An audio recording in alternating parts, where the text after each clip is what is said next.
Saya pernah katakan di video saya sebelumnya bahwa ada dua kemungkinan. Ini saya bilang kemungkinan. Ada dua kemungkinan alasan Yusuf Mansur men-take over kasus ini gitu.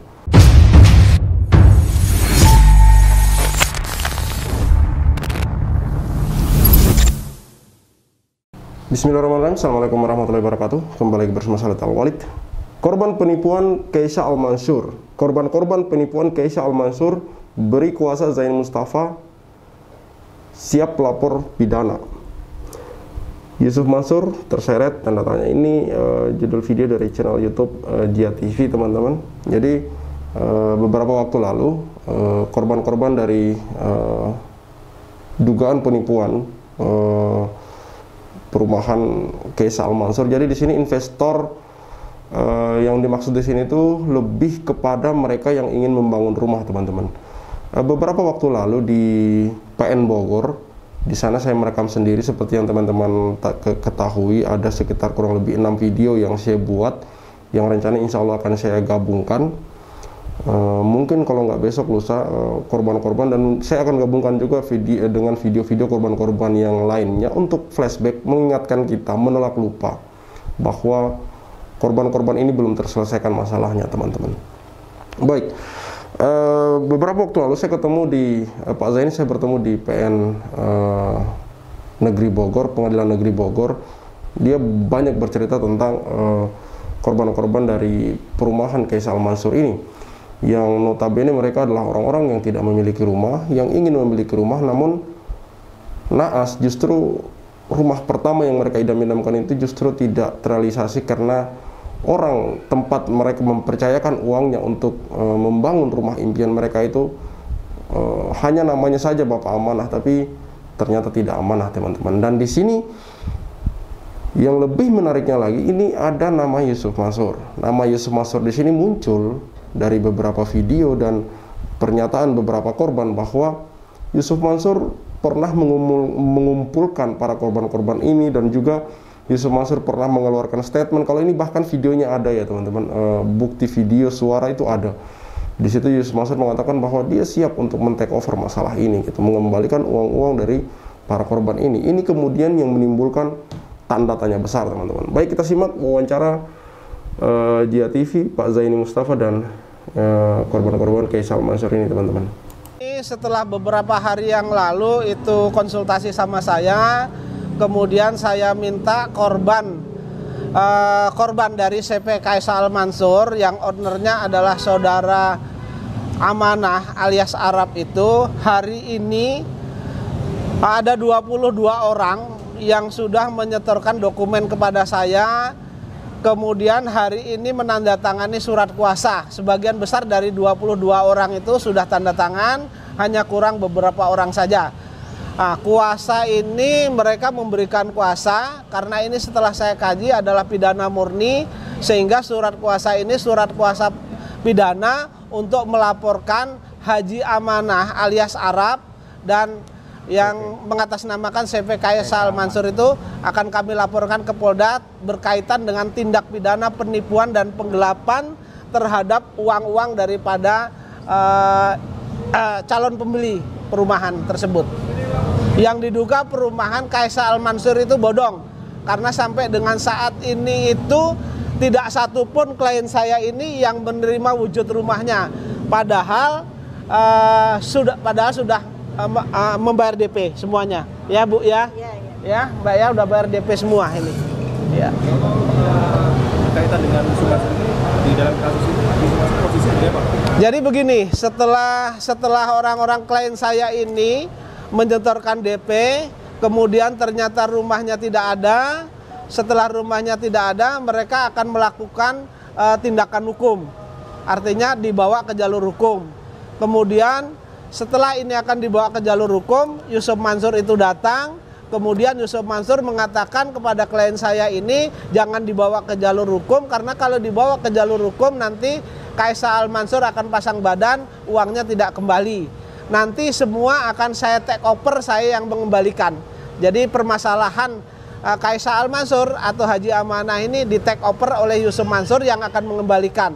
Tapi kenyataannya sampai dengan saat ini tidak dikembalikan. kalau toh ada pengambilan hanya sebagian kecil saja, tidak lebih dari 10% ya Bu ya. Mungkin 5% ya Bu, malahan cuman itu. Nilai total yang sudah dikembalikan sih tidak terlalu banyak, tapi saya belum merinci. Tetapi kalau di total secara keseluruhan tidak ada, ya kurang lebih 5% lah, nggak sampai 10% Mas Haji. Kemudian timbulnya Yusuf Mansur ini, kenapa? Yusuf Mansur ini sedang permasalahannya sendiri saja banyak, kemudian ingin men-take over, ini yang menjadi tanda tanya. Ketika ini nanti kita laporkan pidana, biar nanti penyidik atau aparat kepolisian yang menggali keterlibatan Yusuf Mansur di dalam perumahan Kaisal Mansur ini. Hubungannya seperti apa? Hubungannya seperti apa? Antara si Ya, ini yang dari kemarin ketika kasus perumahan investasi bodong Kaisal Mansur ini yang kemudian mencuat, yang selalu saya garis bawahi dan menjadi tanda tanya besar bagi saya adalah buat apa Yusuf Mansur ikut masuk ke dalam gitu, ikut masuk mau men-take over masalah orang lain, sementara di sisi lain dia juga punya masalah sendiri yang lebih jelimet, yang lebih banyak gitu. Iya memang belum seperti misalkan kasus batubara ini itu belum inkrah dan ini masih akan masuk ke tahap kasasi dan segala macam permasalahannya gitu. Hotel City, Umroh Merdeka, Paitren, Tabung Tanah, Kondo Temo Yafidi, banyak teman-teman. Dan dengan banyaknya kasus itu, Yusuf Mansur masih mau juga men-take over kasus orang lain. Dengan alasan katanya di sana dia punya saham atau investasi 8 miliar. Kenapa dia tidak tuntut saja si amanahnya ini? Kalau memang dia di sana tidak terlibat apapun, ini saya bertanya ya, kenapa? Kenapa justru solusi yang dia ambil men-take over? Maka saya pernah katakan di video saya sebelumnya bahwa ada dua kemungkinan, ini saya bilang kemungkinan, ada dua kemungkinan alasan Yusuf Mansur men-take over kasus ini. Gitu. Yang pertama, memang dia mastermind di belakang dari Kaisal Mansur ini, memang dia orang yang ada di balik perumahan Kaisal Mansur ini. Amanah ini hanyalah seorang eksekutor, amanah ini hanyalah seorang yang bergerak di lapangan. Tapi Yusuf Mansur lah konseptornya, Yusuf Mansur lah otaknya gitu. Kemungkinan pertama itu. Kemungkinan kedua, Yusuf Mansur memang di sini hanya sebagai investor. Ini lagi-lagi saya katakan kemungkinan. Kemungkinan kedua, Yusuf Mansur adalah sebagai investor. 8 miliar seperti yang dia katakan. Lalu alasan dia men-take over tidak lain dan tidak bukan adalah untuk mengambil alih semua aset-aset ini agar dia tetap untung, bahkan lebih untung lagi. Dengan dia men-take over dan kemudian dengan janjinya akan mengembalikan dana-dana dari para investor ini yang kemudian mungkin akan sama dengan kasus-kasus dia sendiri sebelumnya. Bukan tidak mungkin teman-teman. Untungnya akan banyak sekali. Ini dua kemungkinan yang saya coba ilustrasikan. Dua kemungkinan Yusuf Mansur alasannya men-take over kasus ini gitu. Saya lebih condong bahwa memang Yusuf Mansur diduga kuat memang terlibat dari awal, karena lagi-lagi kita balik lagi. Untuk apa? Kan kalau memang betul-betul real, mungkin dia akan menggunakan alasan yang ketiga bahwa dituntut saja si amanahnya ini, balikin duit dia, sita aset segala macam, kan otomatis dia punya bukti-bukti itu. 8 miliar, saya yakin Yusuf Mansur bukan orang yang buta ilmu mengenai detail dari investasi, syarat-syarat investasi, bukti-bukti yang harus disimpan segala macam. Maka kenapa tidak dituntut saja amanahnya ini gitu? Bapak amanahnya ini untuk segera mengembalikan uang dia yang 8 miliar itu, bukan malah men-take over kasus orang lain dengan alasan dia punya saham di sana. Dia akan mengembalikan uang-uang dari para korban. Kan sebenarnya ini tidak logis, teman-teman. Bagi saya ini sangat tidak logis, sangat janggal sekali. Dan ini sangat mencurigakan. Maka sekali lagi saya katakan bahwa ini harus betul-betul diperhatikan kasus ini. Dan semoga pihak berwenang itu benar-benar mengejar kasus ini, menginvestigasi kasus ini seperti kata Pak Zaini Mustafa. Kita serahkan kepada penyidik. Apakah kemudian Yusuf Mansur ini benar-benar terlibat atau tidak? Mana dengan Yusuf Mansur ini? Untuk laporan pidana nanti subjek yang akan dilaporkan amanah CP Kaisal Mansur atau Yusuf Mansur juga tersebut akan dilaporkan? Jadi begini, nanti yang akan dilaporkan karena yang menerima, yang tanda tangan di dalam kwitansi dan lain sebagainya itu kan amanah. Amanah yang mengaku haji amanah. Apakah mereka sudah haji atau belum kita tidak tahu, tapi yang jelas amanah kemudian mempergunakan CV Kaisal Mansur, ya kan? Itu yang akan saya laporkan, tetapi dalam kronologis cerita singkatnya tetap kita akan mengkaitkan bahwa Yusuf Mansur datang ingin men-take over perkara ini. Ya. Pak, jadi ada ibu di sebelah Pak Zaini, bisa siapa nih? Ini adalah Bu Nining juga. Bu Nining adalah korban juga. Jadi calon konsumen Kaisal Mansur. Mungkin dalam beberapa wawancara saya ini, mungkin yang saya temui, mohon maaf ya Bu ya, ini yang paling tertua mungkin. Yang paling tertua dan pengen punya rumah, ya kan? Cerita dari Bu Nining sendiri, Bu Nining ini untuk mengumpulkan uang DP itu sebagian besar adalah warisan dari kampung ya, dari kampung tidak seberapa, kemudian ditambah dari hasil berjualan pakaian yang dibeli di Tanah Abang, kemudian dikreditkan sambil jalan ya Bu ya, tetangga kanan kiri, kemudian dikumpulkan. Duitnya bisa untuk DP itu, ternyata apa yang diimpi-impikan untuk punya rumah seumur hidup belum punya rumah. Jadi rumah pertama ya Bu ya, gitu. Jadi niatnya ingin rumah pertama kali ya? Pertama sekali, ya, Bu Nining cerita sama saya, Bu Nining juga bukan orang yang mampu. Bu Nining ini sebagai ibu rumah tangga untuk mencari tambahan adalah jualan pakaian. Jualan pakaian yang diangsurkan ya. Misalnya beli di Tanah Abang, misalnya 50.000, kemudian dijual 75, kan berarti masih ada untung 25. Itu dibayarnya 3 kali, dikreditkan lah kalau bahasanya gitu. Terus kemudian suaminya juga bukan orang yang berada, suaminya sampai dengan usia tua juga mereka bekerja sebagai security atau satpam, yang sampai dengan pensiun juga belum punya rumah. Harapannya pensiun punya bisa DP rumah, beli rumah Kaisal Mansur, kemudian nanti ngangsurnya pun nggak bisa. Yang ngangsur itu rencananya anak-anaknya, tapi pada saat ini pupus untuk punya rumah itu. Iya. Jadi mungkin hampir secara keseluruhan korban-korban beli rumah untuk rumah yang pertama kali. Rumah pertama sekali, ya. Jadi semua ini hampir rata-rata rumah pertama sekali. Jadi belum punya rumah. Beli rumah itu bukan untuk investasi, tetapi memang pengen untuk ditempati. Tempat tinggal. Ditempati.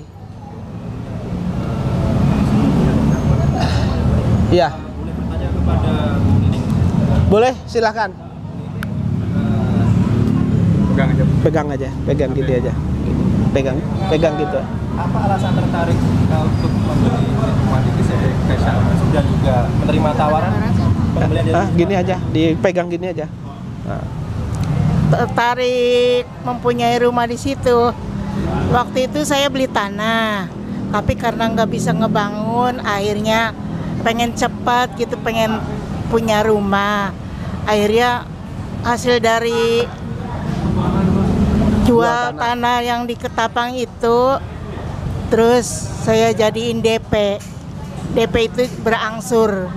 Pertama 25, terus 45, terakhirnya ya jumlahnya 95 juta. Bu ya? Iya. Bu Nining kenapa menerima tawaran janji pembelian dari Yusuf Mansur ini? Kenapa tertarik? Kenapa alasannya bisa menerima? Tertariknya itu karena pengen cepat punya rumah. Maksudnya ketika terjadi permasalahan, kenapa menerima tawaran dari Yusuf Mansur itu? Ketika diambil oleh Yusuf Mansur, kemudian Yusuf Mansur menawarkan akan menyelesaikan itu, kenapa Ibu tertarik begitu? Menerimanya itu? Tertariknya itu dari teman. Jadi sebenarnya Ibu dan teman-teman ini ingin melanjutkan secara hukum, tetapi datang Yusuf Mansur berjanji untuk mengembalikan kerugian tersebut, tetapi faktanya tidak terrealisasi hingga kini. Oke, Bu Nining, apa harapan kepada Pak Joni dan Pak Sudar? Harapan saya supaya uang itu bisa kembali. Ya, itu aja. Kalau untuk minta rumah apa saya udah enggak. Jadi harapannya sudah tidak neko-neko, tetapi uang DP itu dikembalikan, kalau bisa gitu dikembalikan. Saja. Ya, sehingga bisa dimanfaatkan ya Bu ya. Iya. Saya tambahkan sedikit. Setelah diambil alih oleh Yusuf Mansur itu, Ibu mendapat pengembalian berapa uang, Bu? Kurang lebih 20 juta. Baru 20 juta, Bu ya? Iya. Dikembalikan 20 juta. Kurang Yang di setor berapa, Bu? Yang di setor? Yang di setor 95 juta. Yang di setor 95. Berarti masih ada kurang sekitar 70 juta lagi. Jadi Mas Budi mengatakan akan segera lunasinya dalam jangka waktu 1 tahun ya Pak? 1 tahun 12 bulan. Sesuai dengan dokumen yang ada sama saya katanya 12 bulan selesai. Tapi kenyataannya sekarang hampir 3 tahun tidak selesai. 3 tahun nggak ada penyelesaian. Cicilan, nggak ada penyelesaian. Waktu terakhir kali 300.000 sebulan. Pertama 1.500.000, angsurannya tiap bulan. Kesininya cuma 300.000 sebulannya. Ya. Baik Pak Denis dan Pak Sudar, sebagai penutup Pak, mungkin ada pesan-pesan kepada masyarakat Pak supaya tidak terjadi hal serupa ini Pak. Jadi begini, pesan saya kepada masyarakat yang ingin membeli sesuatu, bukan hanya rumah saja. Ketika ada yang menawarkan, terutama ini rumah ya, kalau mereka ingin beli perumahan, maka harus diteliti dulu. Harus diteliti dulu berkaitan dengan legalitas daripada perusahaan tersebut.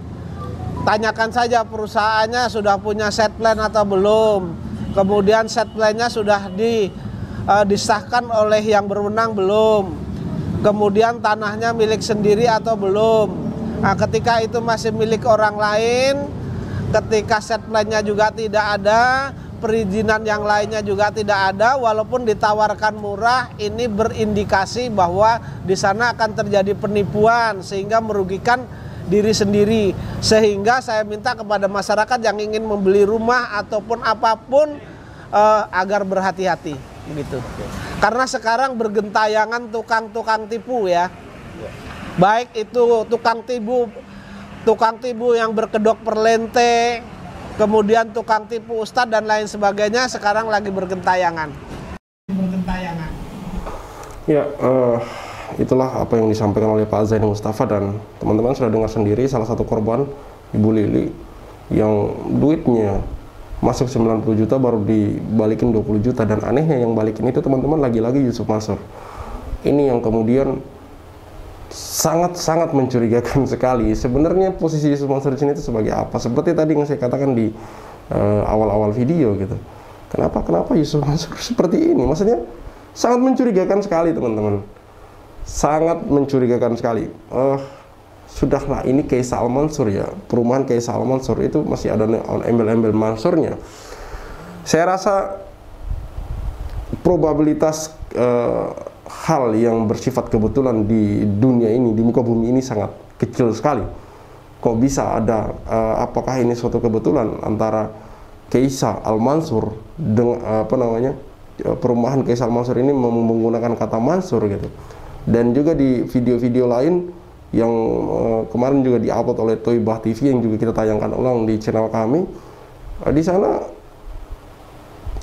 amanah ini orang yang kemudian akan digugat oleh para orang-orang yang sudah melakukan DP untuk membangun rumah ini, itu berteman akrab dengan Yusuf Mansur gitu. Bapak amanah atau Arab ini ada di sebuah video berboncengan motor dengan Yusuf Mansur, di sebuah ruang belakang atau taman atau entah depan rumah itu ngobrol dengan Yusuf Mansur. Mereka bahkan membuat vlog Yusuf Mansur dan Bapak amanah ini. Ketika puzzle-puzzle ini digabungkan, ini sangat diduga kuat bahwa, bagi saya, ini opini saya pribadi, bahwa sangat diduga kuat bahwa ini adalah mastermind-nya adalah Yusuf Mansur juga di dalam. Yusuf Mansur juga yang kemudian merencanakan dari awal. Ini saya bilang diduga kuat ya teman-teman. Baik, terakhir saya mau katakan begini, bahwa untuk ke depan bagi teman-teman yang menonton video ini apa segala macam, yang mungkin punya orang tua atau punya anak yang ingin membangun rumah segala macam, atau berinvestasi, join bisnis dengan orang lain, harus benar-benar teliti. Lebih baik lama kita merencanakan ketimbang kita terburu-buru, tapi kemudian hal-hal detail yang itu justru penting terlewatkan. Tidak perlu Anda melihat background siapa orang itu gitu. Maksudnya dalam hal ini maksudnya tokoh kah, public figure kah, orang yang mungkin Anda pikir bisa dipercaya kah. Justru background yang Anda lihat itu adalah orang ini punya pemahaman bisnis apa tidak, punya pengalaman bisnis apa tidak. Jangan lihat hal-hal yang tidak ada relevannya, yang tidak ada relevansinya dengan bisnis yang akan Anda jalankan gitu. Mau dia bilang alim lah apalah, bukan kita menafikan itu, bukan kita kemudian enggak. Tapi ini bicara profesionalitas, berbicara muamalah teman-teman, saudaraku semua. Karena terus terang sedih kita melihat banyak saudara-saudara kita yang ditipu, apalagi ini mereka ingin memiliki rumah pertamanya, tapi harus pupus hanya karena orang-orang yang tidak amanah teman-teman. Orang-orang yang tidak amanah. Lemahnya kita hari ini itu di muamalah teman-teman. Sholat rajin segala macam, baca Al-Quran segala. Tapi ketika berbicara muamalah, ini saya tidak berbicara semua ya, oknum. Masih banyak orang yang soleh dan muamalahnya bagus, lebih banyak. Tapi ada 1-2 orang yang itu terlihat sholatnya rajin segala macam, tapi ketika berbicara muamalah dia tidak amanah teman-teman. Lagi-lagi saya disclaimer, bukan sholatnya yang kita salahkan, tidak. Bukan sholatnya yang saya salahkan, tidak. Tapi orangnya. Dan ini tidak semua, cuma 1-2 orang yang seperti ini. Dan sialnya orang-orang seperti ini yang justru kebanyakan diberi kepercayaan kepada orang lain gitu. Wallahu a'lam bishawab. Cukup sekian untuk video kali ini. Tetap hati-hati dan doakan saudara-saudara kita di Palestina, semoga Allah memberkahi hidup mereka, semoga Allah menjaga mereka, dan semoga Allah memberi mereka kesabaran dan ketabahan yang lebih. Mereka adalah saudara-saudara kita yang sedang berjuang di jalan Allah, saudara-saudaraku. Baik, cukup sekian dari saya. Syahid Al-Walid, see you in the next videos.